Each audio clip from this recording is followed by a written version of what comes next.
The Queen opens Frogmore House to the public after Meghan Markle and Harry's royal wedding. The Queen is opening Frogmore House to the public next month after Meghan Markle and Prince Harry enjoyed a reception at the 17th-century royal country house following their royal wedding, with the excited public given a brief chance to follow in their footsteps. Frogmore House is a stone's throw from Windsor Castle, where Meghan and Harry were married yesterday, and Prince Charles hosted a reception for the newlyweds with 200 of their closest friends and family at Frogmore on Saturday night. And now the royal retreat will be open to guests from June 5 to 7 for 3 charity events. The money raised will go to the National Garden Scheme, the Armed Forces Charity SOFA, and Prisoners Education Trust. The 17th-century royal country house is understood to have the setting of the bride and groom's romantic first dates, where Meghan and Harry got to know one another better within the privacy of the grounds walls. The couple also picked Frogmore House for their official engagement photos. Tickets for June 5 have already sold out online, but those hoping to get a glimpse of Meghan and Harry's evening wedding reception venue can still buy tickets on the day, with tickets to be sold at the garden entrance, accessed via the Long Walk on the day. Meanwhile, the open days for the Armed Forces Charity SOFA and the Prisoners Education Trust on June 6 and 7 still have tickets available online. The tickets will give guests access to the Frogmore Gardens, and once inside, separate tickets can be purchased in cash from Royal Collection Trust to visit the house. Frogmore House's first senior royal resident was Queen Charlotte, who was married to King George III during the 9th century. The Queen Consort had a passionate interest in botany and introduced over 4,000 trees and shrubs to create a picturesque landscape. In the last century, the garden has been redesigned by Queen Mary and enhanced for Her Majesty the Queen's Silver Jubilee. The Frogmore House open days come after thousands gathered in the streets of Windsor for the royal wedding of Meghan and Harry. Meghan became the Duchess of Sussex after the title of the Duke of Sussex was bestowed upon her husband Harry by the Queen before the ceremony. The new Duchess was welcomed into the royal family at a hosted by Prince Charles, which featured music performed by Elton John, who famously sang a rendition of Candle in the Wind at Harry's mother Princess Diana's funeral in 1997. DJ Sam Tootle, who played the club track I Took a Pill in Ibiza at Pippa Middleton's wedding last year, got the 200 glamorous guests busting out moves on the dance floor before an explosion of fireworks. The Duke of Cambridge's naughty speech brought guests to hysterics, according to reports, with insiders also revealing they were treated to ginger and rum cocktails, a nod to the 33-year-old prince's flame red hair, that were named when Harry met Meghan.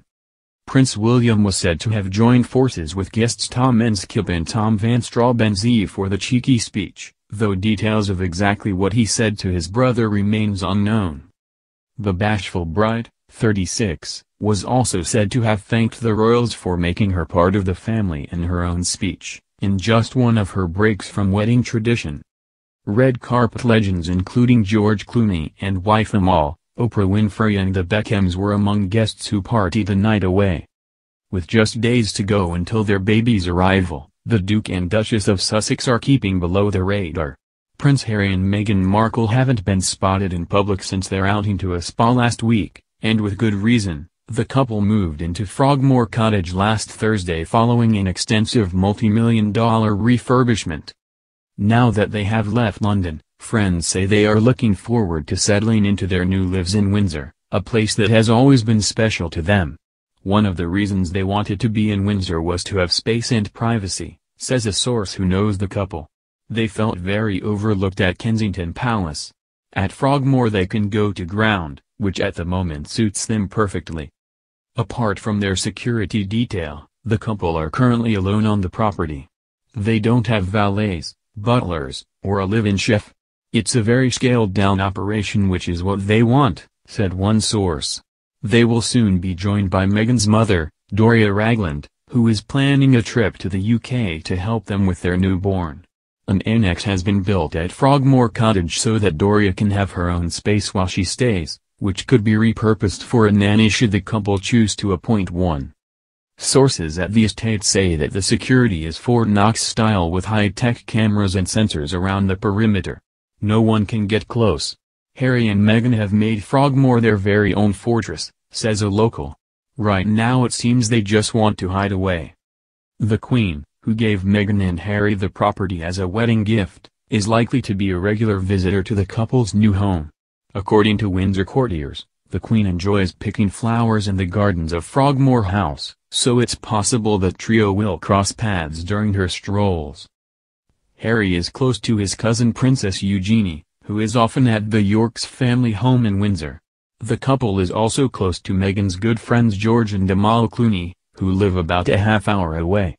According to one source, the Queen hopes that Meghan will strike up a friendship with the Countess of Wessex, who lives at nearby Bagshot Park. Meghan and Sophie got along well at Ascot last year, and they both come from similar backgrounds. Before she married into the royal family, Sophie worked in PR. She and her husband, Prince Edward, have raised their two children, Lady Louise and Viscount Severn, away from the limelight, enrolling them in local schools, something Harry and Meghan are said to want for their own children. The Queen likes the idea of Sophie being an unofficial mentor to Meghan, says a family friend. Sophie is often at Windsor taking the kids riding on the Queen's horses and playing at the castle. It's a quiet lifestyle, very much the kind Harry and Meghan want for their little one. The Daily Mail reported Monday that they have plans to plant an organic vegetable garden, and a source close to the couple said they have already filled their cupboards with items from the royal grocer Fortnum and Mason, including the store's famous Royal Blend tea, said to be Meghan's favorite.